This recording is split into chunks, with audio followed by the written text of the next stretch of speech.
The Panchatantra is an ancient Indian collection of stories, fables, and folklore. It is said that the Panchatantra was composed more than 2,000 years ago, yet because of its moral principles and wisdom, it is still well known and relevant in the modern world. It was originally composed in Sanskrit and attributed to Vishnu Sharma as its writer. There are 87 stories in the Panchatantra, and each one contains a moral lesson. These stories are a fantastic tool for comprehending the moral ideals of human existence. Through these tales, one can learn about psychology and moral values. Thus, the Panchatantra occupies a significant position in ancient Indian Sanskrit literature. Disclaimer: while most Panchatantra stories are suitable for children, some contain mature themes that require parental discretion. So, without further delay, let's begin with our first story. In a quaint and quiet village, cradled by rolling hills and lush forests, there lived a Brahmin named Haridatta. His existence was marked by ceaseless toil and tireless labor, from the first light of dawn to the fading glow of twilight. Each day, under the relentless sun, he bent over his fields, sweat streaming down his weathered face, his hands raw and calloused from the unforgiving earth. Despite his unwavering dedication and relentless efforts, the soil refused to yield its bounty. Season after season, his harvests were pitiful and meager, mere shadows of what they should have been. Frustration gnawed at his spirit like a relentless predator, leaving him weary and dispirited. The fields, once filled with the promise of life, now seemed like a barren wasteland mocking his hard work. Hope, once a vibrant beacon guiding his efforts, had dwindled to a faint, flickering ember. Every seed sown felt like a futile gesture, every plant that withered away a cruel reminder of his failures. The dream of a bountiful harvest, of prosperity and peace, seemed to drift further out of reach with each passing day, leaving Haridatta to question his purpose and the fairness of his fate. One scorching afternoon, when the merciless sun blazed fiercely overhead, its searing rays turning the earth into a blistering furnace, Haridatta staggered across his barren field, every step a testament to his exhaustion. His clothes clung to his body, drenched in sweat, his breath coming in labored gasps. Desperation drove him to seek refuge, and he collapsed beneath the sprawling branches of a grand ancient tree, its shade a sanctuary in the desolate landscape. As he lay there, his body aching and his mind teetering on the brink of oblivion, he struggled to find rest. The heat seemed to warp the air around him, creating mirages that danced on the horizon. But then, through the haze, his eyes locked onto something that made his heart skip a beat. From an anthill, a little way off, something was stirring. Emerging with a slow, almost regal grace, was a snake, its scales shimmering with an otherworldly radiance.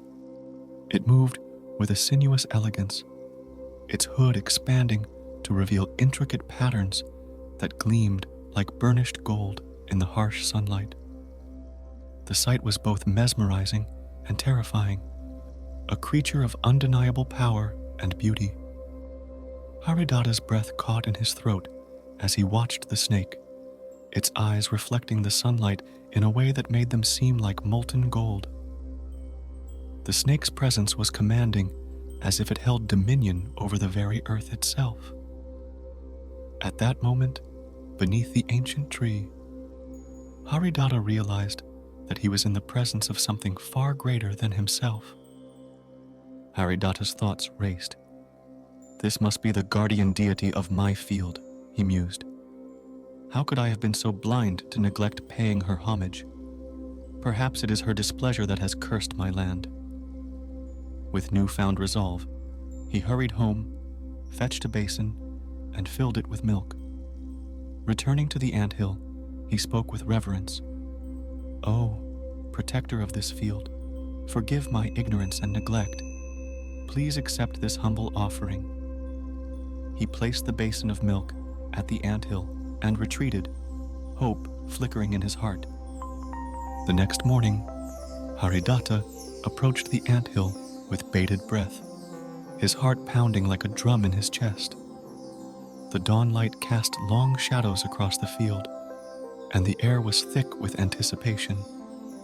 His hands trembled as he neared the spot where he had left the milk offering. As he bent down and peered into the basin, his eyes widened in astonishment. There, nestled within, was a glittering gold coin, catching the first rays of the sun and sparkling like a tiny star.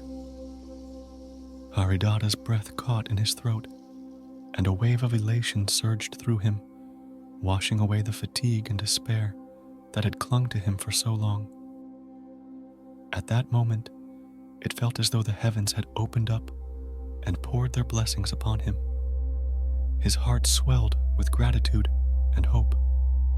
The barren field, once a symbol of his unending toil and fruitless labor, now seemed alive with promise. Driven by a newfound fervor, Haridata continued this sacred ritual daily. Each morning, he would approach the anthill with a mixture of reverence and excitement, and each morning, his offering of milk would be rewarded with another gleaming gold coin. The routine became a divine dance of give and receive, and with each golden coin, Haridata's faith in the goddess of the field deepened. The transformation was not just in his fortunes, but in his spirit. The fields began to flourish, mirroring the prosperity that now graced his life. Haridata's once wearied soul now brimmed with joy and fulfillment, all thanks to the mysterious and miraculous snake who had become his unlikely benefactor. However, fate had a cruel twist in store. One fateful day, the village summoned Haridata away. His presence was required for urgent matters that could not be delayed. With a heavy heart and a sense of foreboding, he entrusted his son with the sacred duty of delivering the milk to the snake, cautioning him to treat the task with utmost reverence. The boy, though obedient, harbored a burgeoning curiosity and a spark of ambition that his father did not foresee. He carried the milk to the anthill, completing the ritual as instructed. The next morning, when he returned, his eyes widened in awe as he too discovered the gleaming gold coin, a testament to the mysterious beneficence of the snake. As he held the gold coin, a dangerous thought slithered into his young mind, coiling around his heart like a serpent. If a single gold coin appears each day, he pondered, his eyes gleaming with avarice, how much more wealth must lie hidden within that anthill? Why settle for one coin a day when I could claim it all at once? The seed of greed had taken root, and it grew with alarming speed, eclipsing his reason and the lessons of patience his father had tried to instill. The boy's imagination ran wild, picturing piles of gold that would make him wealthy beyond his wildest dreams. Driven by this consuming desire, he resolved to seize the treasure in its entirety, regardless of the cost. With a heart consumed by greed and a club gripped tightly in his hand, the Brahmin's son approached the anthill the following day. His eyes gleamed with avarice as he envisioned the untold riches hidden within. As the sun dipped low, casting long shadows across the field, the snake emerged from its lair, ready to accept its customary offering. In a sudden, brutal motion, the boy brought the club crashing down upon the snake. The creature recoiled, its hood collapsing as it writhed in pain. blood trickled from its wounds, glistening in the fading light. But the snake, driven by a primal urge for survival and retribution, mustered its remaining strength. With a swift, deadly strike, it sank its venomous fangs deep into the boy's flesh. The venom worked quickly, coursing through his veins like liquid fire. The boy's vision blurred, his limbs grew heavy, and he crumpled to the ground, life ebbing from him almost instantly. The field, once silent, now bore witness to his final, desperate gasps. News of the tragedy spread swiftly. His family, engulfed by waves of grief and disbelief, gathered near the field to bid him farewell.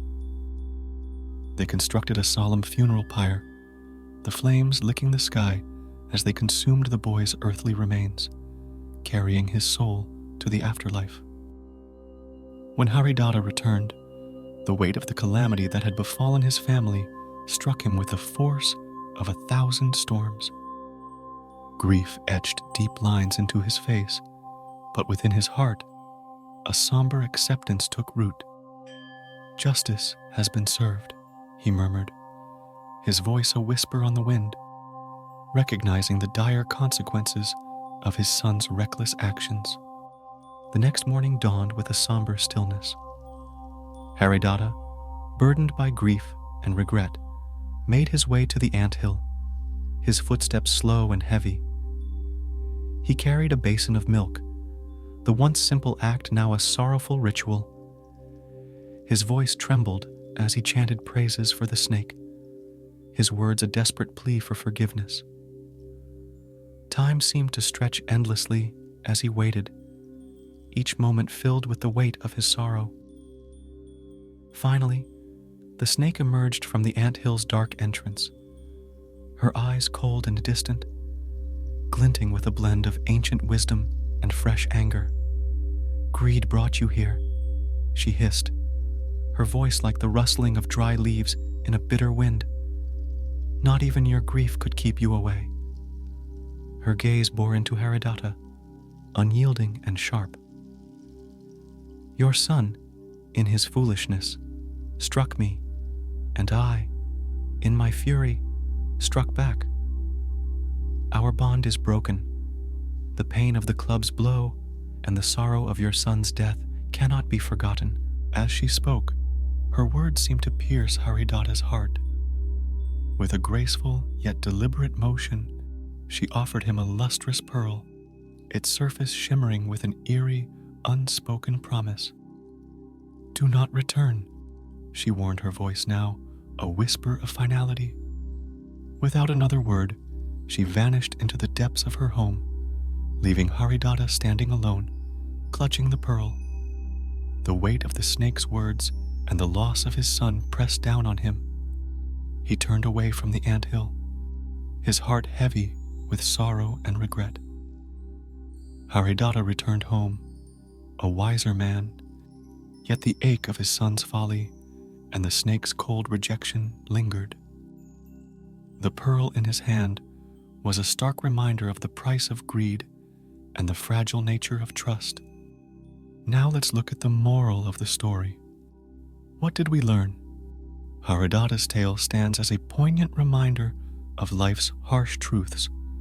Greed leads to one's downfall, as his son's reckless ambition ends in tragedy, illustrating how actions driven by greed can have devastating consequences. Wisdom often comes too late to prevent sorrow, as Haridata's newfound understanding came only after the loss of his son.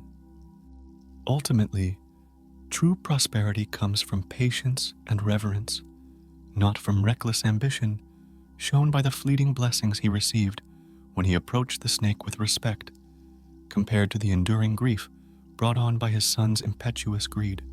As the story ends here, I hope you liked this video and found value in this story. Please give it a thumbs up, share it with your loved ones, and hit that subscribe button to join our community. Your engagement means the world to us and helps us continue to provide enriching content. Please ensure to hit the bell icon too, so that you never miss an inspiring story or valuable lesson from us. Thank you and God bless.